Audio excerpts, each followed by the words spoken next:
Olá a todos, eu sou o monitor Thiago Silva Santos, sou orientado pelo Dr. Fernando Antônio Simas Vaz e bem-vindos às duas aulas que são extensão para o ensino da matéria de Química Analítica 1.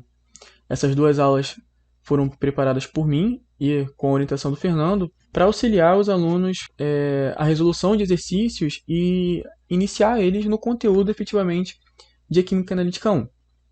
Então, vocês que estão assistindo essa aula vai ser bem focada em exercícios e se vocês já tiverem um conhecimento sobre concentração e diluição, que são as duas aulas que eu vou apresentar, vocês podem pular a parte da apresentação dos conceitos, que no final eu vou focar só, ao final das aulas, né, da metade para frente, eu vou focar só na resolução dos exercícios. Bom, mas vamos lá. O que significa e o que é concentração? Concentração pode ser dado como a quantidade de uma certa substância em relação à quantidade de uma certa solução. Um exemplo que a gente pode estudar é uma sala de cinema, onde eu tenho duas salas, né, a sala da esquerda e a sala da direita. A sala da esquerda está quase cheia, a sala da direita está cheia. Eu tenho 12 lugares em ambas as salas. Na sala da direita, eu tenho uma concentração menor de pessoas em relação a lugares do que na sala da direita.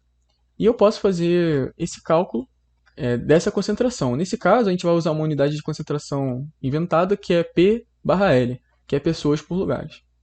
Se a gente fizer 3 pessoas dividido para 12 lugares, ou seja, nesse caso, a gente tem a nossa substância, pessoas, e solução, lugares.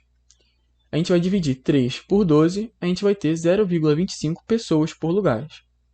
No caso da direita, a gente vai ter 12 pessoas divididos em 12 lugares. A gente tem uma pessoa por lugar. Ou seja, a sala da direita está mais concentrada em número de pessoas do que a sala da esquerda. A sala da direita está mais concentrada do que a sala da esquerda. A gente pode passar esse conhecimento para o estudo de química, no caso, num laboratório. Num laboratório é mais usual a gente trabalhar com becker, né? Nesse exemplo, eu peguei um becker de 2 litros. E no becker da esquerda, ele também está menos concentrado do que o becker da direita. Cada bolinha dessa é como se fosse 1 mol da minha substância, do meu analito. Eu tenho 2 mols dividido em 2.000 ml, 2 litros. Agora a gente já tem uma unidade de concentração mais usual, né, que é mol por litro. Então a gente vai ter uma concentração de 1 mol por litro. No becker da direita, eu adicionei 1 mol de analito, de substância de interesse, e aí eu vou ter 3 mols dividido para 2 litros. Veja que a quantidade de solução não mudou. Em ambos os casos, a solução é a mesma. Então, nesse caso, fazendo 3 dividido por 2, eu tenho 1,5 mols a cada litro. Então, no caso da direita, também está mais concentrado, o becker da direita está mais concentrado do que o becker da esquerda. Bom, e aí, concentração é a quantidade de uma certa substância em relação à quantidade de uma certa solução. Nós podemos perceber que existe uma proporção nas unidades de concentração. E essa proporção x e y é a proporção que a gente respeita, sendo x que está em cima, o numerador, a quantidade de substância, e y, a quantidade de solução no denominador. No caso, por exemplo, a concentração mais usual que a gente tem é a concentração mol por litro. Então, em cima, a gente tem o número de mols, o nmol, e embaixo o volume, que no caso a gente convencionou que seria o litro. Mas a gente também pode ter mol por ml, enfim, a gente pode fazer qualquer tipo de concentração, mas é convencionado que a gente utilize mol por litro. A gente também tem a unidade de grama por litro, quantas gramas a gente tem em 1 litro de solução, então a cada litro a gente vai ter tantas gramas, miligrama por centímetro cúbico, lembrando do ensino médio que centímetro cúbico equivale a 1 ml, partes por milhão, uma concentração que é menos usual, mas também existe, né? A gente vai ver mais um exemplo nos próximos slides. E as concentrações, massa por massa, massa por volume e volume por volume. Essas concentrações aqui da direita, eu vou dar um pouco mais de atenção porque elas não são concentrações muito usuais. E essas concentrações aqui a gente vai utilizar principalmente nos nossos exercícios que eu vou resolver mais para frente na aula. Mas vamos tentar passar isso para a vida real. Vamos olhar a lata, as informações nutricionais da lata de Nescau. Na lata de Nescau a gente tem todas essas informações aqui, né, nutricionais, que correspondem a 20 gramas de Nescau em 200 ml de leite. Como que a gente pode achar uma concentração mais usual, por exemplo, grama por litro dessa informação? Bom, é bem simples. A gente tem 20 gramas de Nescau, e essas 20 gramas de Nescau, a gente já achou as gramas, está diluída em 0,2 litros de leite, porque isso aqui é 200 ml.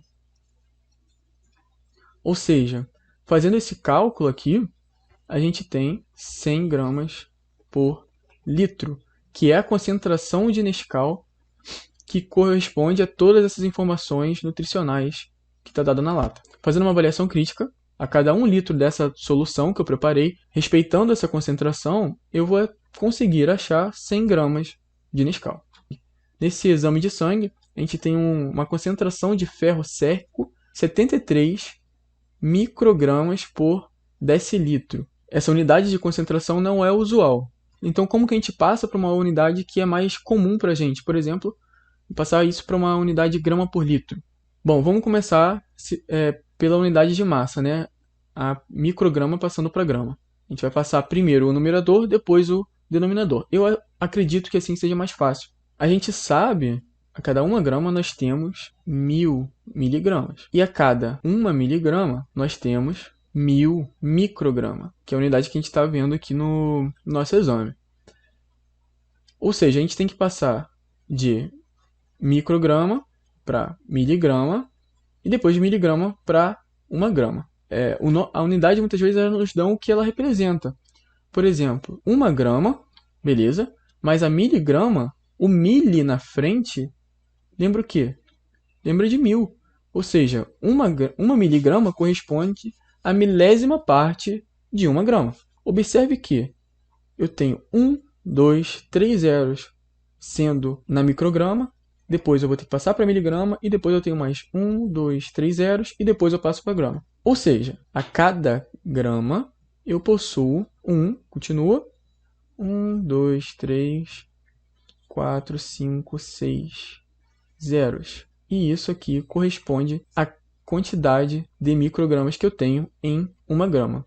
Então, eu acabei de achar a relação de microgramas com grama, e eu tenho que passar de microgramas para grama.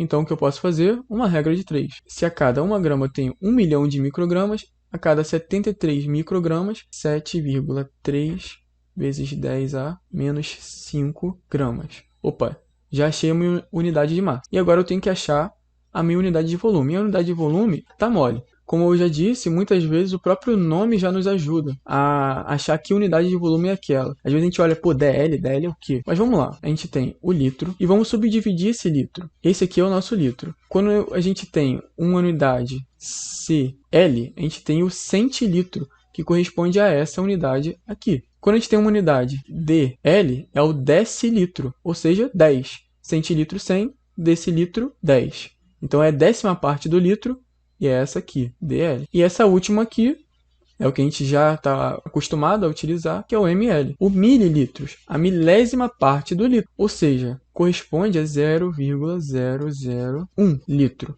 porque é a milésima parte do litro. É como se fosse 1 litro dividido para 1000. No caso, a gente está interessado em decilitro. O próprio nome já nos ajuda. Eu tenho 7,3 vezes 10 a menos 5 gramas a cada decilitro, convertendo de decilitro para litro a cada 0,0. Fazendo essa conta, 7,3 vezes 10 a menos 3 gramas por litro. E aí a gente conseguiu passar essa concentração que a gente não está acostumado, né, que é micrograma por decilitro, para grama por litro. Então, beleza. Agora a gente tem a unidade partes por milhão.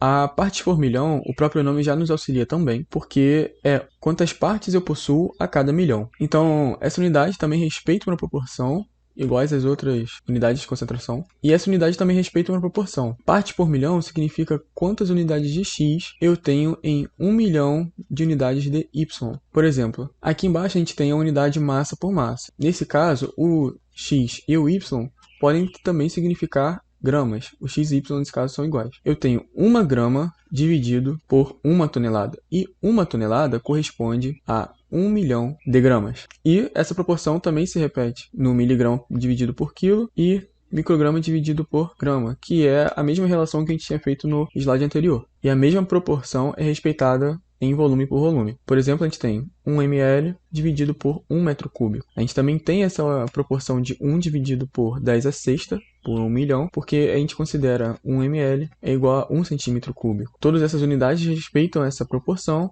a mesma coisa em massa por volume, só que nesse caso a gente tem que fazer uma consideração, 1 grama é aproximadamente a 1 ml em soluções aquosas diluídas. Um exemplo que a gente pode dar, né, é 8,5 partes por milhão corresponde a 8,5 miligramas divididos por 1 quilo, que 1 quilo tem 1 milhão de miligramas. Então a proporção ainda está sendo respeitada.